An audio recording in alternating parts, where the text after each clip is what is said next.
Sous des lustres de cristal, elle servait du champagne. 4e ajustement du tablier, sourire appris. En 15 minutes, des gestes discrets révélèrent une langue partagée. 5 regards gris l'encerclèrent. Une main saisit son poignet. Le téléphone vibra. Numéro inconnu, RH, message rouge, midi, marches anciennes. Elle répondit trop vite. Ce rendez-vous n'était pas simple. Certains moments changent tout pour toujours. Les lustres de cristal du restaurant Le Bernardin projettent des ombres dansantes sur le marbre noir. Chaque reflet semble épier les conversations feutrées des convives. Amélie Dubois ajuste son tablier blanc pour la 4e fois ce soir. Ses mains tremblent imperceptiblement.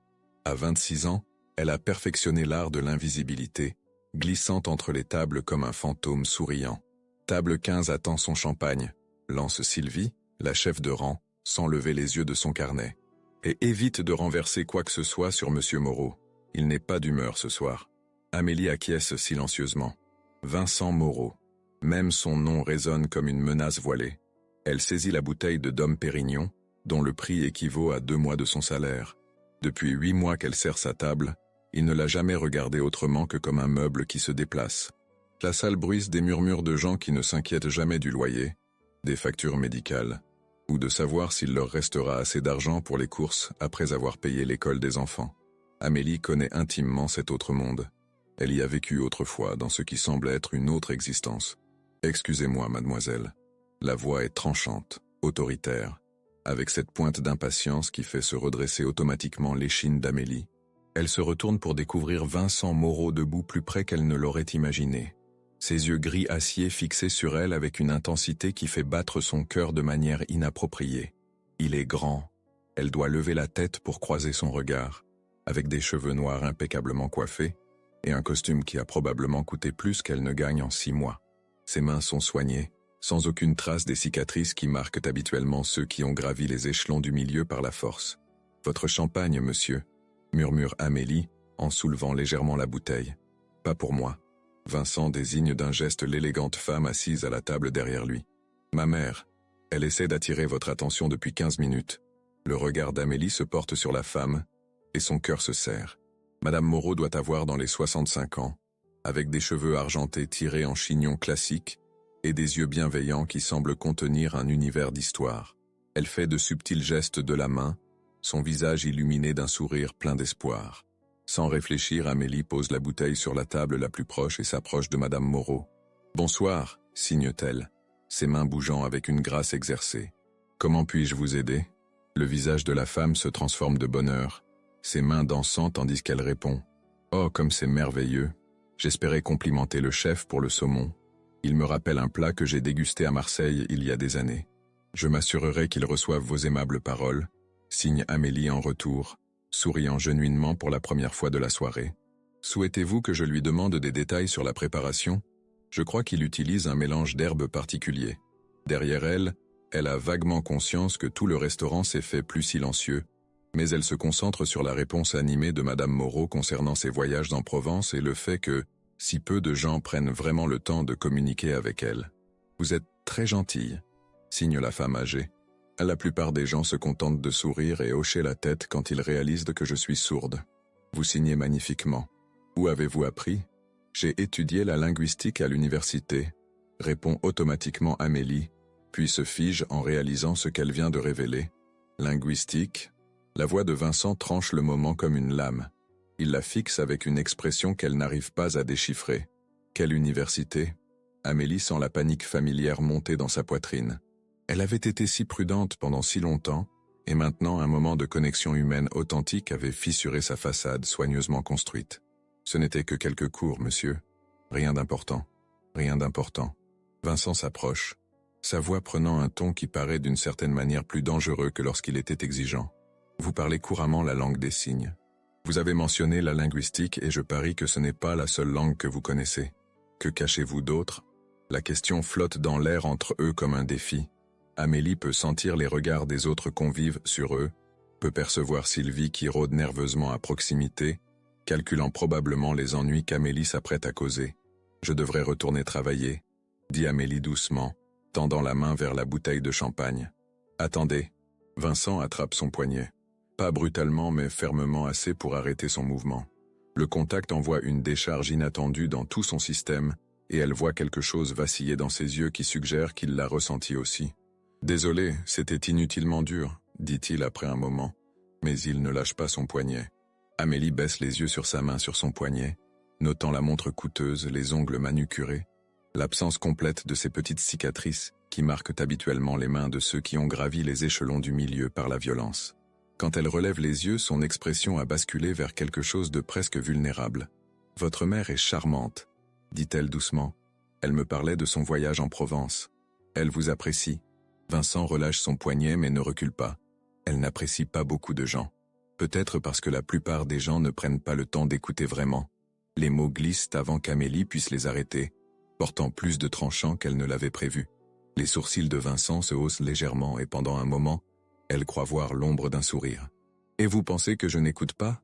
Je pense que vous êtes habitué à ce que les gens vous disent ce que vous voulez entendre. » Cette fois, son sourire est définitivement réel, transformant tout son visage. « Vous savez, vous avez probablement raison, mais vous n'avez pas répondu à ma question sur l'université. » Amélie se sent prise au piège, coincée entre la vérité qui pourrait détruire sa nouvelle vie soigneusement construite et la curiosité grandissante dans les yeux de Vincent.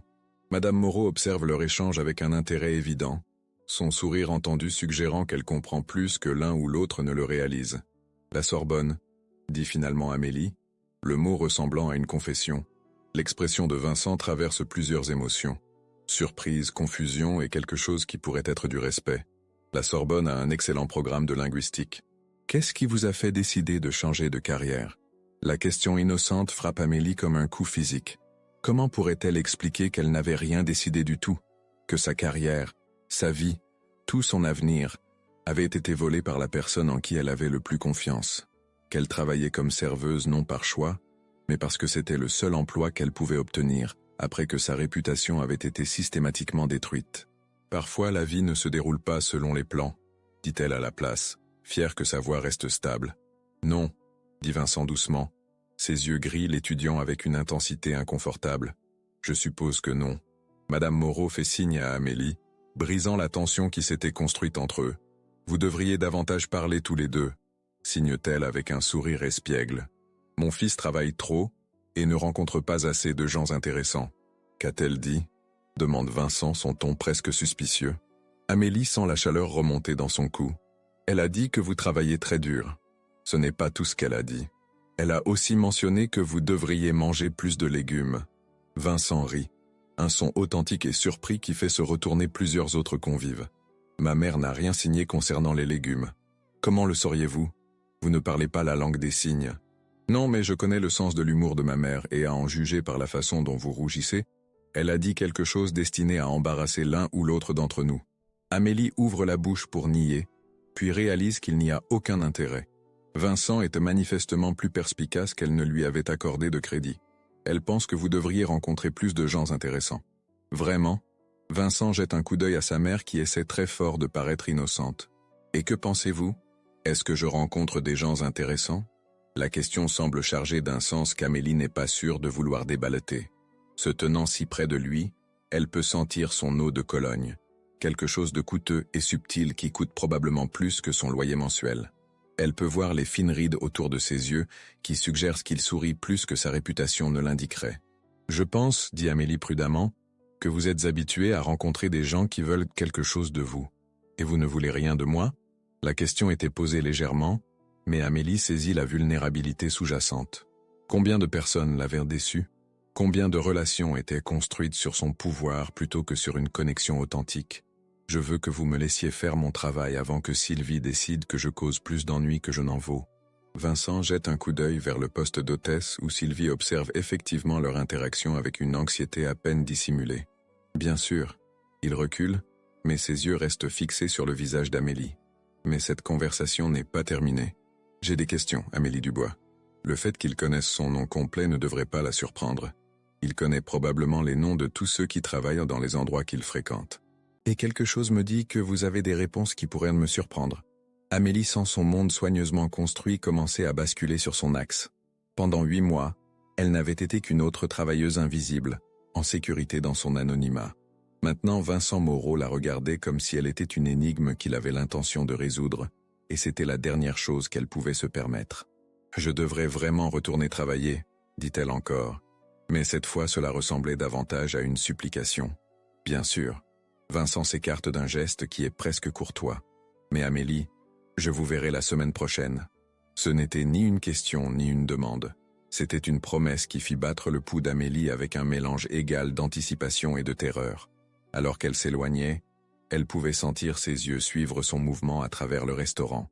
Madame Moreau attira son regard quand elle passa, signant rapidement « Il vous apprécie ». Cela fit trébucher légèrement Amélie sur ses propres pieds. Le reste de la soirée passa dans un flou de remplissage de verres et de services de nourriture, mais Amélie était hyper consciente de la table 15. Chaque fois qu'elle jetait un coup d'œil dans leur direction, Vincent semblait l'observer, son expression pensive. Quand ils partirent, finalement, il s'arrêta à son poste. « Passez une bonne soirée, Amélie », dit-il tranquillement, puis se pencha plus près. « Et la prochaine fois, peut-être pourrez-vous me parler de Marseille. J'ai le sentiment que votre histoire d'études là-bas pourrait être plus intéressante que vous ne le laissez entendre. » Le sang d'Amélie se changea en glace. Elle n'avait jamais mentionné Marseille. Seule Madame Moreau l'avait fait. Mais d'une manière ou d'une autre, Vincent avait connecté des points qu'Amélie avait désespérément tenté de garder séparés. Alors qu'elle le regardait guider sa mère vers la sortie, Amélie réalisa que son anonymat soigneusement maintenu venait de voler en éclats complètement. Vincent Moreau n'était plus simplement curieux à son propos. Il enquêtait. Les mains d'Amélie tremblaient alors qu'elle comptait ses pourboires à la fin de la nuit. Les derniers mots de Vincent résonnant dans son esprit comme une cloche d'alarme. Marseille. Comment avait-il su pour Marseille? Elle avait été si prudente d'enterrer cette partie de sa vie, de devenir quelqu'un de complètement différent de la femme qui avait autrefois négocié des accords de millions d'euros dans des bureaux surplombant le vieux port. « Ça va, ma petite ?» Sylvie apparut à côté d'elle, l'inquiétude creusant ses traits usés. « Tu as l'air d'avoir vu un fantôme. »« Je vais bien », mentit Amélie, fourrant les billets froissés dans son sac. « Juste fatiguée. Ce type Moreau t'a vraiment secoué. C'était quoi tous ces gestes de main ?» Amélie força un sourire. « Sa mère est sourde. Je transmettais juste ses compliments au chef. Depuis quand tu connais la langue des signes ?» La question était désinvolte, mais Amélie saisit la curiosité sous-jacente. Elle avait travaillé si dur pour se fondre dans la masse, pour être quelconque. Une conversation avec Vincent avait défait des mois d'invisibilité soigneuse. « J'ai appris quelques trucs à l'université », dit Amélie, espérant que sa voix paraissait plus désinvolte qu'elle ne se sentait. Rien d'extraordinaire. L'expression de Sylvie suggérait qu'elle n'était pas entièrement convaincue, mais elle laissa tomber. « Eh bien, quoi que tu aies fait, tu as fait une impression. Il a laissé un pourboire de 300 €. L'estomac d'Amélie chuta. « Quoi ? 300 € pour un dîner de 40 minutes ?» Les yeux de Sylvie brillaient d'un mélange d'envie et de suspicion. Les hommes riches ne donnent pas de pourboire comme ça, à moins qu'ils ne prévoient de revenir pour plus que juste le saumon. L'implication dans le ton de Sylvie donna la nausée à Amélie. « Ce n'est pas comme ça. Chérie, je travaille dans la restauration depuis 25 ans. C'est toujours comme ça avec les hommes comme lui. Fais juste attention, d'accord ? Les types avec ce genre de pouvoir ne jouaient pas selon les mêmes règles que le reste d'entre nous. » Amélie hocha la tête, mais l'avertissement de Sylvie semblait comme fermer la porte de l'étable, après que les chevaux se soient déjà échappés. Vincent Moreau n'était pas intéressé par elle comme Sylvie le pensait. Il était intéressé par ses secrets, et c'était infiniment plus dangereux. Le trajet en métro jusqu'à son studio à Belleville sembla plus long que d'habitude, chaque ombre semblant cacher des menaces potentielles. Amélie avait passé les 2 dernières années à regarder par-dessus son épaule, attendant que Philippe Rousseau finisse ce qu'il avait commencé. Son ex-fiancé avait été méthodique dans sa destruction de sa vie. D'abord sa réputation, puis sa carrière, finalement ses finances. La seule chose qui l'avait sauvé de la ruine complète était sa capacité à disparaître. Mais si Vincent commençait à fouiller dans son passé, combien de temps avant que Philippe réalise qu'elle n'était pas aussi détruite qu'il l'avait cru? Combien de temps avant qu'il décide de finir le travail? Le téléphone d'Amélie vibra alors qu'elle grimpait les 4 étages jusqu'à son appartement. Numéro inconnu. « J'espère que cela ne vous dérange pas. J'ai obtenu votre numéro auprès du département des ressources humaines du restaurant. C'est Vincent Moreau. Je voulais vous remercier d'avoir été si gentil avec ma mère ce soir. Elle n'a pas arrêté de parler de vous. » V. Amélie fixa le message. son cœur martelant contre ses côtes. Département des ressources humaines. Bien sûr, les hommes comme Vincent ne demandaient pas la permission. Ils prenaient simplement ce qu'ils voulaient. La violation désinvolte de sa vie privée aurait dû la mettre en colère. Mais au lieu de cela la remplit d'une terreur profonde. Elle commença à taper une réponse polie, puis l'effaça, recommença, effaça encore. Finalement, elle éteignit son téléphone sans répondre du tout. Son appartement était exactement ce à quoi on s'attendrait pour une serveuse à Belleville. Petit, épars, meublé avec des rebuts et des articles de liquidation. Mais caché sous son matelas se trouvait un coffre-fort contenant ses vrais trésors.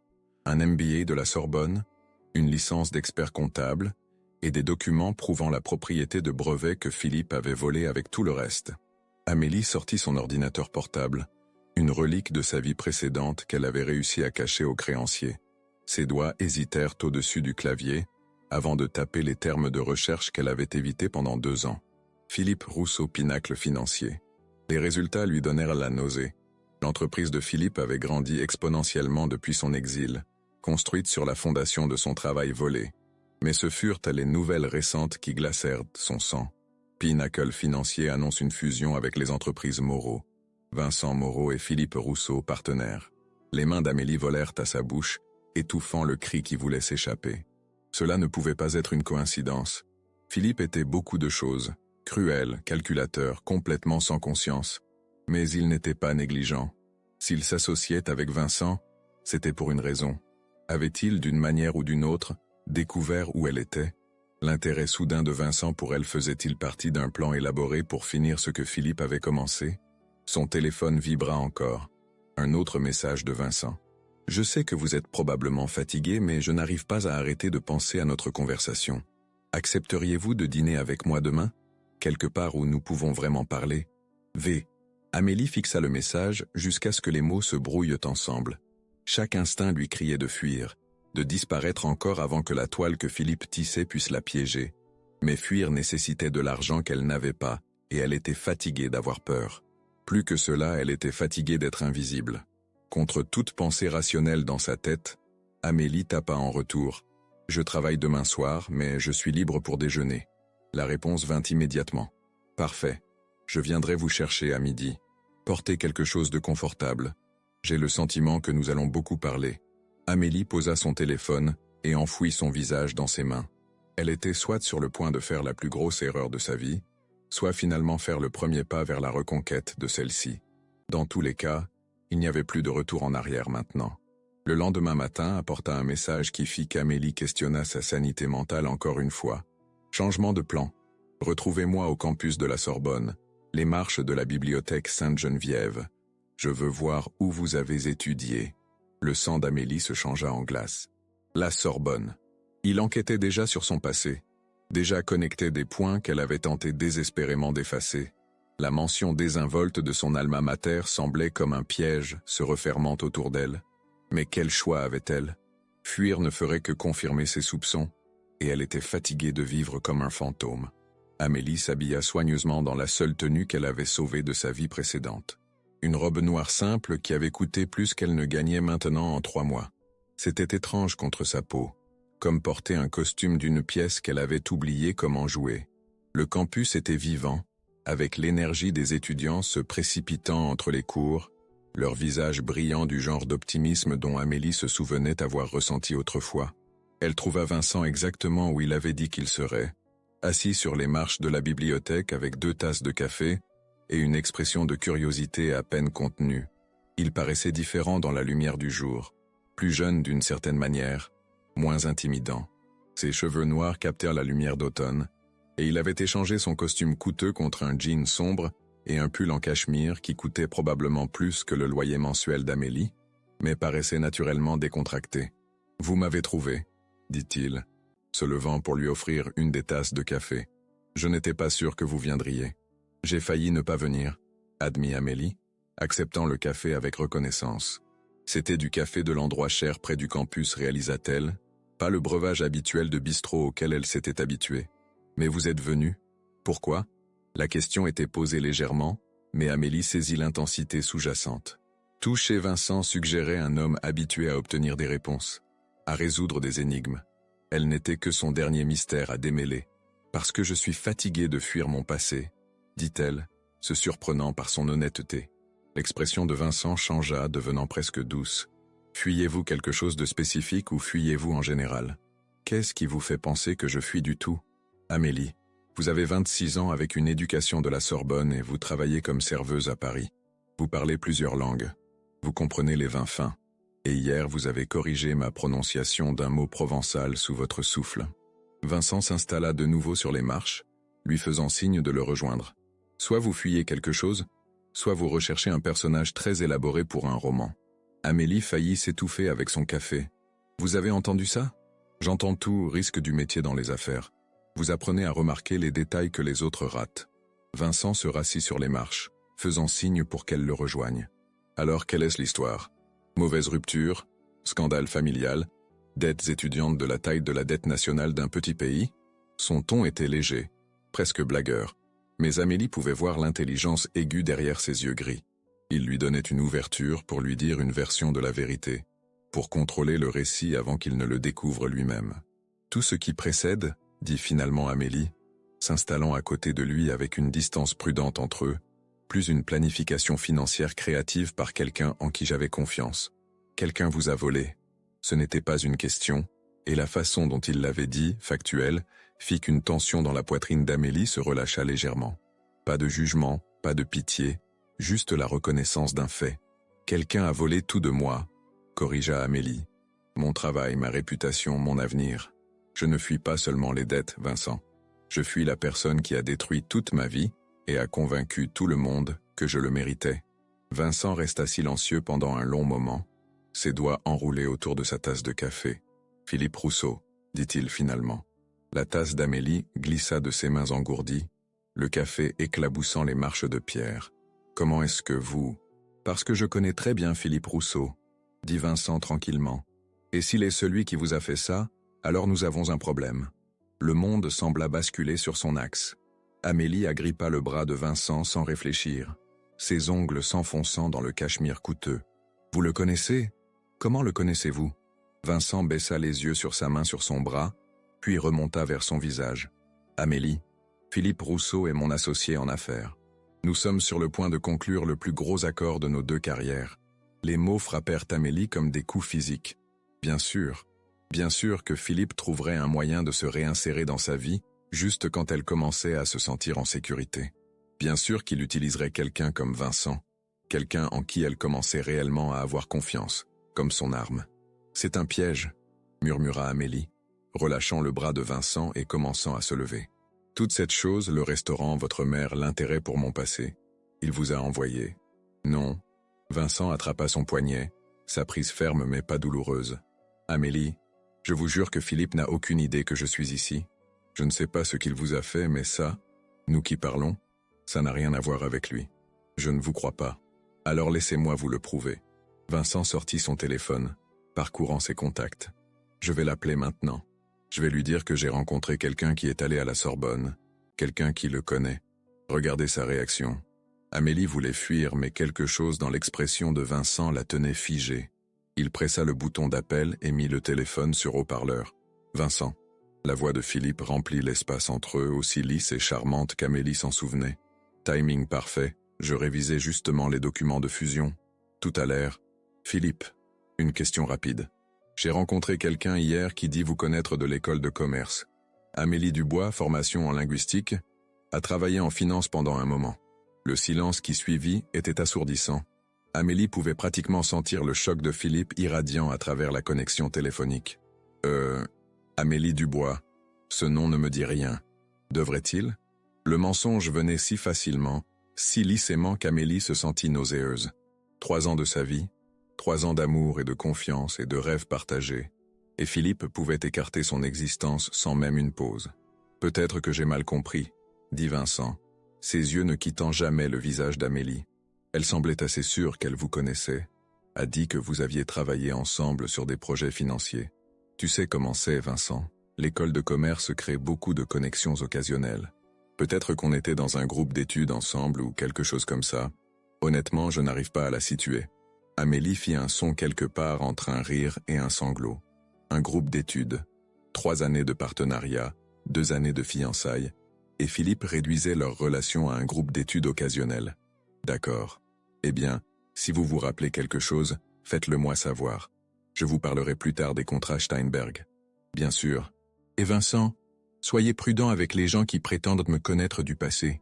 Vous seriez surpris de combien de personnes essaient d'utiliser de fausses connexions pour se rapprocher d'hommes à succès comme vous. L'appel se termina, laissant Amélie et Vincent assis dans un silence stupéfait. De fausses connexions ? Répéta Amélie d'une voix engourdie. C'est ce qu'étaient nos fiançailles apparemment. Une fausse connexion. Vincent fixait son téléphone comme s'il l'avait personnellement offensé. Vous étiez fiancé à Philippe Rousseau. Nous étions associés en affaires pendant 4 ans avant cela. Amélie se sentait déconnectée de sa propre voix, comme si elle écoutait quelqu'un d'autre raconter son histoire. Nous avons construit Pinnacle Financier ensemble. Chaque algorithme, chaque stratégie client, chaque innovation qui a rendu l'entreprise prospère. C'était mon travail, mes idées. Et il a tout volé. Il a fait plus que le voler. La mâchoire de Vincent était serrée si fort qu'Amélie pouvait voir le muscle sautant sous sa peau. Il s'est assuré que tout le monde croit que vous étiez celle qui volait de lui. Documents falsifiés, dossiers financiers manipulés, a convaincu nos clients que vous détourniez des fonds. Au moment où j'ai réalisé ce qui se passait, il avait déjà porté plainte contre moi et gelé tous mes comptes. Les charges n'ont évidemment pas tenu, ou vous seriez en prison. Elles n'ont pas tenu parce que Philippe les a abandonnées à la dernière minute. Il a dit qu'il ne voulait pas ruiner ma vie pour un malentendu. Amélie rit, mais il n'y avait aucun humour dans le son. Il s'est fait paraître magnanime, tout en s'assurant que tout le monde croit encore que j'étais coupable. Qui abandonne des charges de vol contre quelqu'un, à moins d'être absolument certain que la personne est coupable, mais qu'il se sente charitable? C'est... Vincent passa une main dans ses cheveux, déplaçant le coiffage soigné. C'est diabolique. C'est Philippe? Amélie rit, mais il n'y avait aucun humour dans le son. Et maintenant, il est votre associé en affaires. Alors je suppose que la question est, qu'allez-vous faire à ce propos? Vincent la regarda pendant un long moment, ses yeux gris illisibles. Puis il se leva et lui tendit la main. Je vais découvrir la vérité, dit-il simplement. Et puis je vais m'assurer que Philippe Rousseau paie pour ce qu'il vous a fait. Les mots auraient dû remplir Amélie d'espoir. Mais tout ce qu'elle ressentait était une résignation lasse. Les hommes comme Philippe ne payaient pas pour leurs crimes. Ils en profitaient. Et les hommes comme Vincent, peu importe combien sincères ils semblaient, choisissaient toujours l'argent plutôt que la justice quand le moment de vérité arrivait. Mais quand elle leva les yeux vers sa main tendue, quelque chose dans son expression fit que sa poitrine se serra avec une émotion qu'elle pensait que Philippe avait tuée pour toujours. L'espoir. Contre son meilleur jugement, Amélie prit sa main et le laissa l'aider à se lever. « Pourquoi » demanda-t-elle doucement. « Pourquoi risqueriez-vous un accord commercial pour aider quelqu'un que vous connaissez à peine » Vincent ne répondit pas immédiatement. Au lieu de cela, il étudia son visage avec une intensité qui la fit se sentir exposée, comme s'il pouvait voir directement à travers toutes ses défenses soigneusement construites. « Parce que, dit-il finalement, j'ai passé toute ma vie entouré de gens qui veulent quelque chose de moi. Et hier, pour la première fois en année, j'ai rencontré quelqu'un qui voulait juste être gentil avec ma mère. Quelqu'un qui ne savait même pas qui j'étais, qui n'avait aucun agenda sauf la décence humaine de base. » Il fit une pause, son pouce brossant ses jointures dans un geste qui envoya de la chaleur remontant son bras. « Et parce que Philippe Rousseau vient de me mentir en face, ce qui signifie que tout ce que vous m'avez dit est probablement vrai, et tout ce qu'il m'a dit est probablement un mensonge. Vous savez, chaque histoire de trahison me fait réfléchir à ces moments où notre confiance est brisée. Avez-vous déjà vécu une situation où quelqu'un en qui vous aviez confiance vous a complètement retourné le dos? Comment avez-vous trouvé la force de recommencer? Partagez votre expérience dans les commentaires. Parfois, savoir qu'on n'est pas seul dans ces épreuves peut vraiment aider. Et si cette histoire vous touche, n'hésitez pas à vous abonner pour ne pas rater la suite de cette confrontation explosive. Amélie sentit des larmes menacer encore. Quand était-ce la dernière fois que quelqu'un l'avait cru sans preuve, sans documentation, sans explications interminables? Et si vous vous trompez? Murmura-t-elle. Et si je suis la menteuse? Vincent sourit, et l'expression transforma tout son visage. Alors je suppose que je suis sur le point de faire une erreur très coûteuse. Mais quelque chose me dit que ce n'est pas le cas. Il commença à marcher, tenant toujours sa main, et Amélie se retrouva à le suivre. Où allons-nous? À mon bureau. Je veux vous montrer quelque chose. Vincent, je ne peux pas. Les gens vont voir. Votre réputation. Amélie. Il s'arrêta de marcher et se tourna pour lui faire face complètement.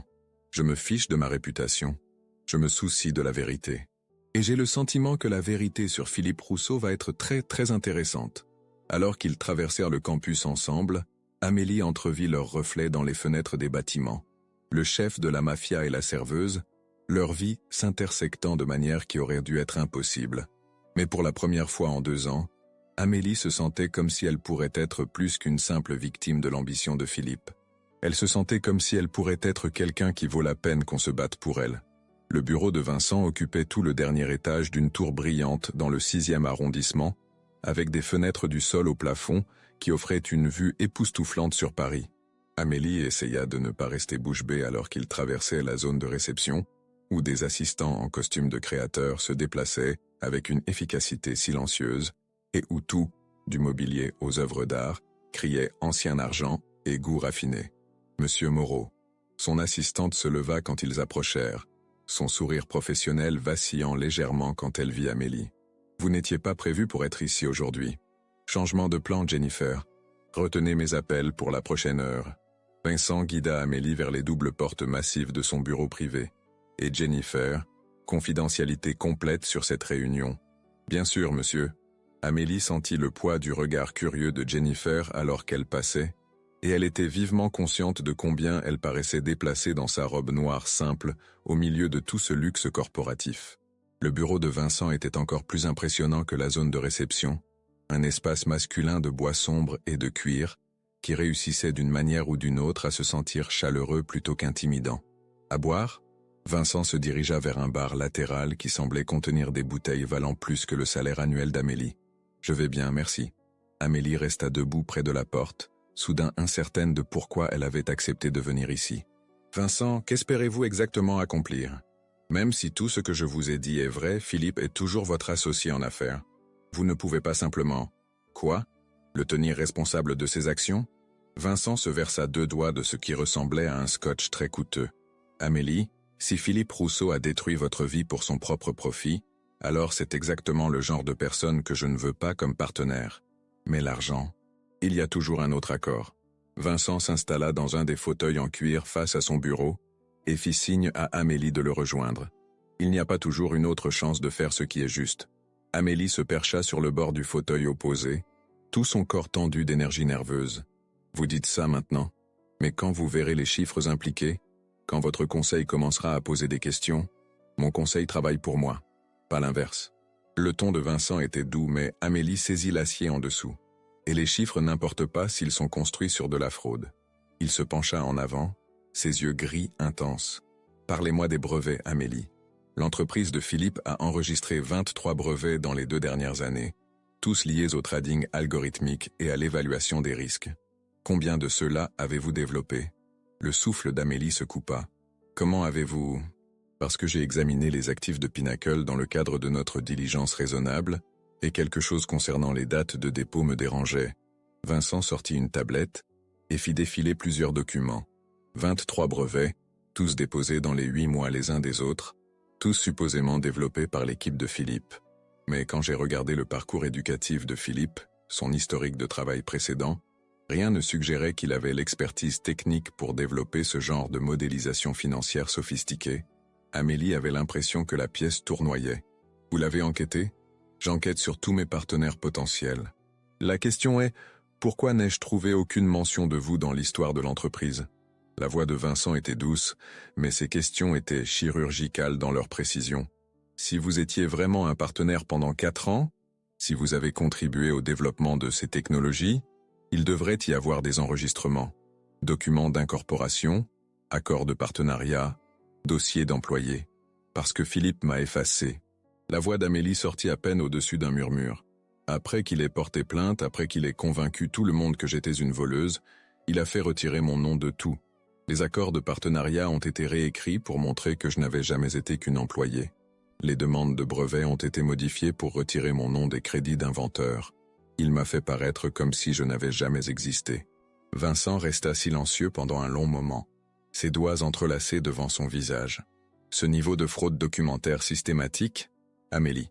Ce n'est pas seulement contraire à l'éthique, c'est criminel. Bonne chance pour le prouver.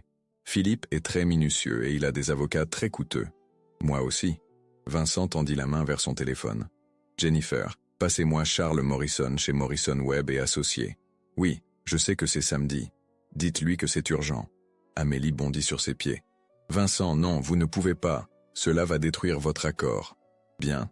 La voix de Vincent était plate, définitive.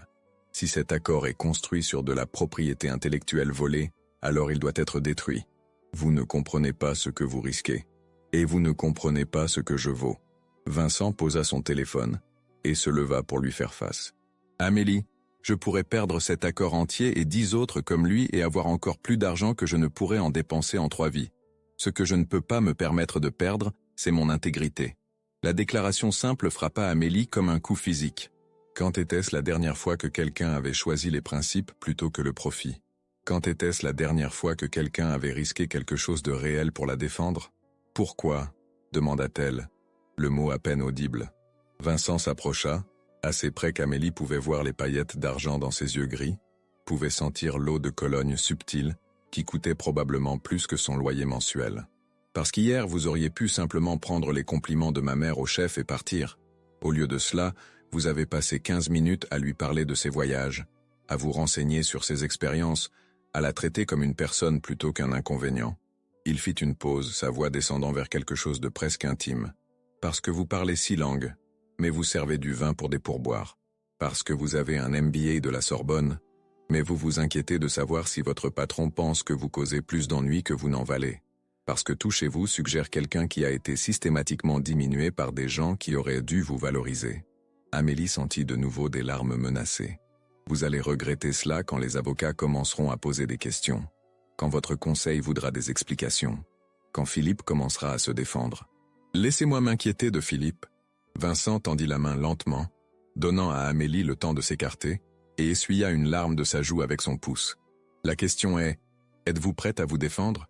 Le contact était doux, presque révérencieux, et Amélie se retrouva à s'y pencher malgré toute pensée rationnelle dans sa tête. Je ne sais plus comment. Sa voix se brisa. Il a tout pris, Vincent. Mon travail, ma réputation, ma confiance. Je ne sais même plus qui je suis sans tout cela. Je sais qui vous êtes. L'autre main de Vincent vint encadrer son visage, son contact chaud contre sa peau. Vous êtes quelqu'un qui a passé 4 ans à construire une entreprise à partir de rien. Quelqu'un qui a développé une technologie assez avancée pour rendre Philippe Rousseau prêt à commettre une fraude pour la voler. Quelqu'un qui a tout perdu et a encore trouvé la grâce d'être gentil avec une vieille femme solitaire dans un restaurant. Ses pouces tracèrent ses pommettes, et Amélie sentit quelque chose dans sa poitrine se fissurer. Quelque chose qui avait été gelé solidement pendant 2 ans. Vous êtes quelqu'un qui vaut la peine qu'on se batte pour vous, Amélie Dubois. La question est, le croyez-vous? Amélie le fixa, cet homme impossible qui était prêt à risquer des millions d'euros pour quelqu'un qu'il connaissait depuis 3 jours. Tout dans la situation était fou. Le timing, les circonstances, la façon dont son cœur s'emballait de son contact. Mais pour la première fois en 2 ans, Amélie se sentait comme elle-même à nouveau. Pas la femme diminuée et effrayée que Philippe avait créée, mais la personne qu'elle avait été avant. Intelligente, capable, digne d'être défendue. « Je veux le croire », murmura-t-elle. « Alors laissez-moi vous le prouver. » Avant qu'Amélie puisse demander ce qu'il voulait dire, le téléphone de Vincent vibra. Il jeta un coup d'œil à l'écran et son expression se durcit. « Qu'est-ce que c'est ?» demanda Amélie. « Texto de Philippe. Il veut avancer notre réunion à lundi. Dit qu'il a des développements excitants à discuter. » Amélie sentit de la glace se former dans son estomac. « Vincent, vous devez être prudent. S'il soupçonne même que vous savez à propos de moi, il ne le saura pas parce qu'autant que Philippe Rousseau le sache, je ne suis qu'un autre homme d'affaires avide intéressé par ses marges de profit. » Le sourire de Vincent était tranchant, prédateur. Il n'a aucune idée de ce qui arrive. Amélie voulait l'avertir encore, expliquer à quel point Philippe pouvait être dangereux quand acculé. Mais la détermination dans les yeux de Vincent lui rappela quelque chose qu'elle avait presque oublié. À quoi cela ressemblait d'avoir quelqu'un dans son coin, quelqu'un prêt à se battre à côté d'elle. « De quoi avez-vous besoin que je fasse ?» demanda-t-elle doucement. L'expression de Vincent s'adoucit. « J'ai besoin que vous me fassiez confiance. Pouvez-vous faire cela ?»« Confiance. » Le mot que Philippe avait utilisé comme arme contre elle, qu'elle avait juré de ne plus jamais donner à qui que ce soit. Mais en regardant dans les yeux gris de Vincent, Amélie sentit quelque chose qu'elle n'avait pas ressenti en 2 ans. Le début tentative de la foi. Oui, dit-elle, et elle le pensait. Je peux faire cela. Le sourire de Vincent était comme un lever de soleil après la nuit la plus longue. Bien, parce que lundi matin, Philippe Rousseau va découvrir que son passé l'a finalement rattrapé. Lundi matin arriva avec le genre de ciel gris couvert qui semblait refléter l'humeur d'Amélie, alors qu'elle était assise dans le café en face de l'immeuble de Vincent, observant l'entrée à travers les fenêtres striées de pluie.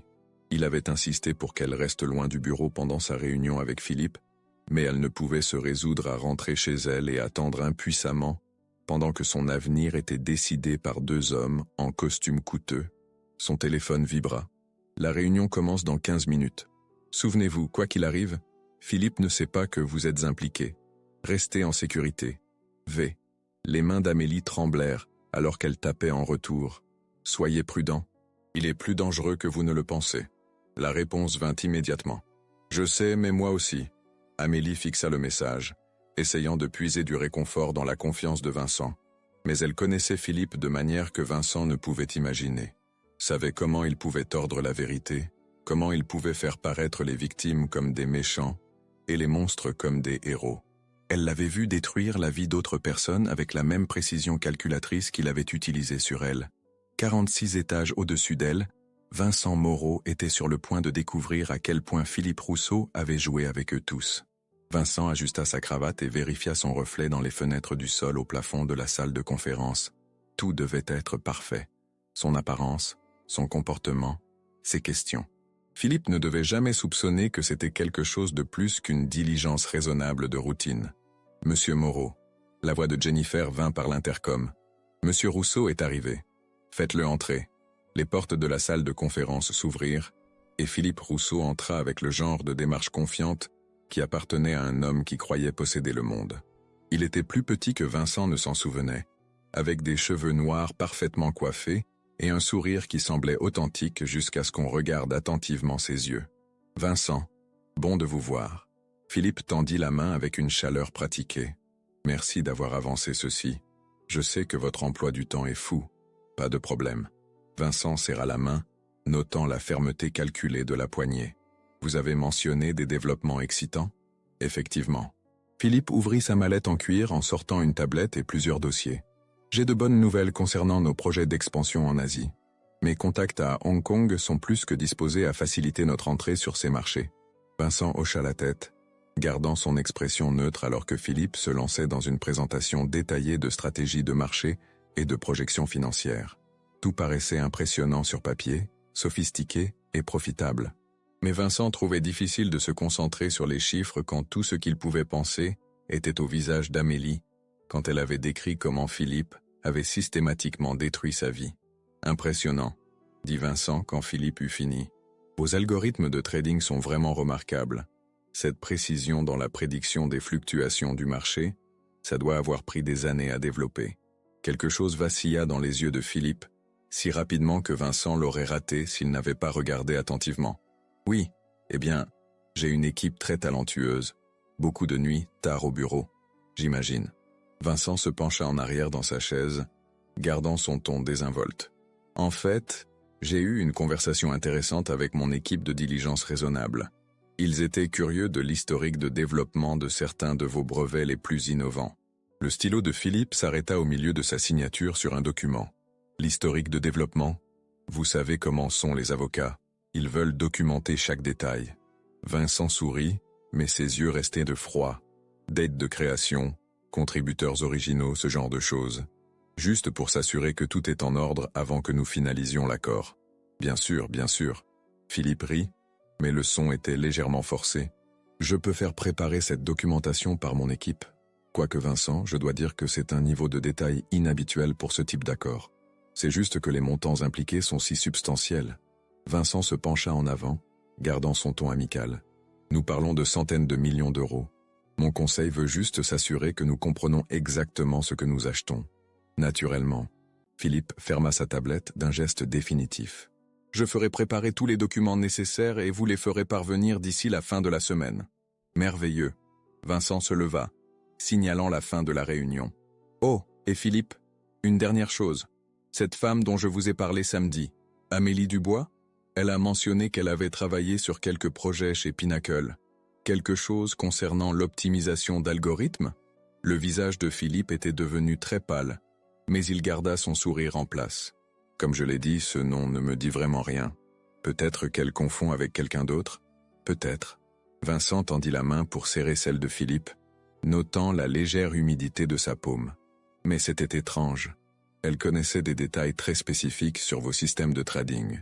Des détails qu'elle n'aurait pas pu connaître à moins d'avoir été intimement impliquée dans leur développement. Le sourire de Philippe vacilla. « Vincent, vous me connaissez depuis assez longtemps pour savoir que je ne tolérerai jamais aucune irrégularité dans mes opérations commerciales. Si cette femme prétend avoir travaillé sur mes systèmes, elle ment, et vous devriez vous demander pourquoi. » « Oh, je me le demande, » dit Vincent doucement. « Je me le demande vraiment. » Après le départ de Philippe, Vincent resta debout à la fenêtre de son bureau, regardant la ville s'étendre en dessous. Son téléphone vibra avec un message d'Amélie. Comment ça s'est passé? Au lieu de répondre, Vincent appela son avocat principal. Charles, Vincent Moreau, j'ai besoin que vous lanciez une enquête complète sur Pinnacle Financier et son PDG, Philippe Rousseau. Oui, je sais que nous sommes sur le point de finaliser un accord avec eux. C'est exactement pourquoi j'ai besoin de l'enquête. Il fit une pause, écoutant les protestations de Charles concernant le timing et les implications financières. Charles, écoutez-moi attentivement. Je pense que nous sommes sur le point d'acheter une entreprise construite sur de la propriété intellectuelle volée. Je veux que vous trouviez chaque document, chaque dossier, chaque trace papier qui pourrait prouver qui a vraiment développé la technologie de Pinnacle. Vincent raccrocha et envoya un message à Amélie. Nous devons parler. Pouvez-vous venir au bureau? La réponse vint rapidement. En route. 1 heure plus tard, Vincent regardait Amélie étudier les documents étalés sur sa table de conférence. Elle avait pâli en lisant, ses mains tremblant légèrement alors qu'elle tournait les pages. « C'est pire que je ne le pensais », murmura-t-elle. « Vincent, il n'a pas seulement volé ma technologie. Il l'a vendue à d'autres entreprises, prétendant qu'elle était sa propriété exclusive. Regardez ses contrats de licence. » Vincent examina les documents qu'elle indiquait. « Mon Dieu. Amélie, s'il a vendu votre propriété intellectuelle à plusieurs acheteurs, c'est de la fraude à plusieurs niveaux. » Amélie laissa tomber sa tête dans ses mains. « Et maintenant, tous ces contrats vont pointer vers moi comme la source originale. Philippe va prétendre que j'essaie de saboter ses affaires en mentant sur ma propriété. Pas si nous agissons en premier. » Vincent prit son téléphone. « Charles? Oui, c'est urgent. Je veux que vous déposiez une injonction contre Pinnacle Financier immédiatement.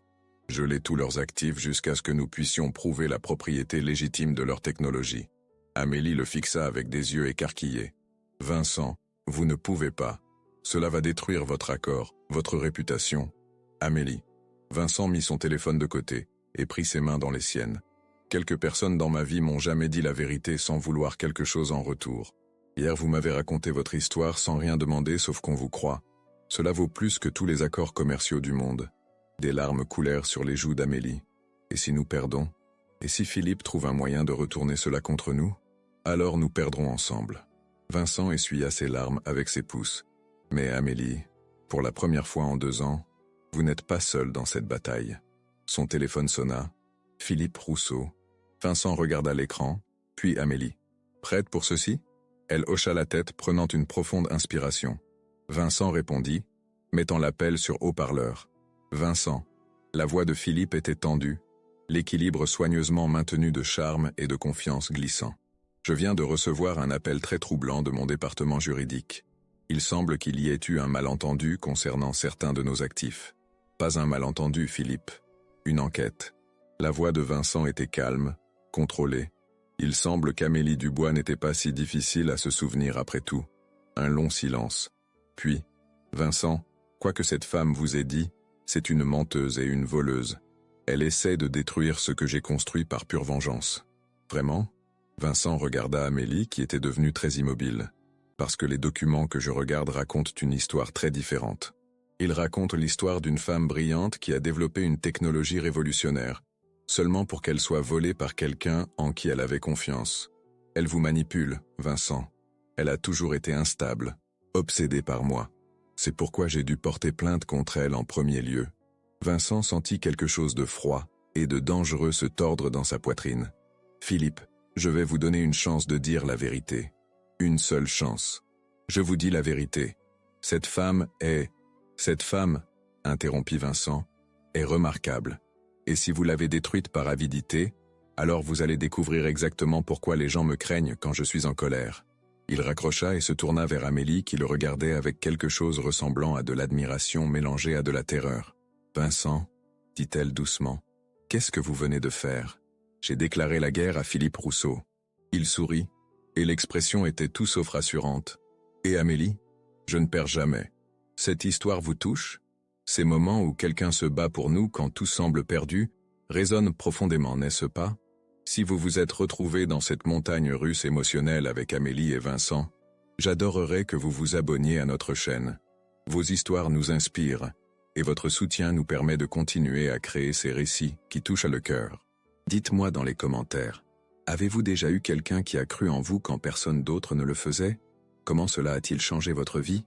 Et surtout, pensez-vous que Vincent pourra vraiment tenir sa promesse de faire justice ? Votre avis compte énormément pour nous.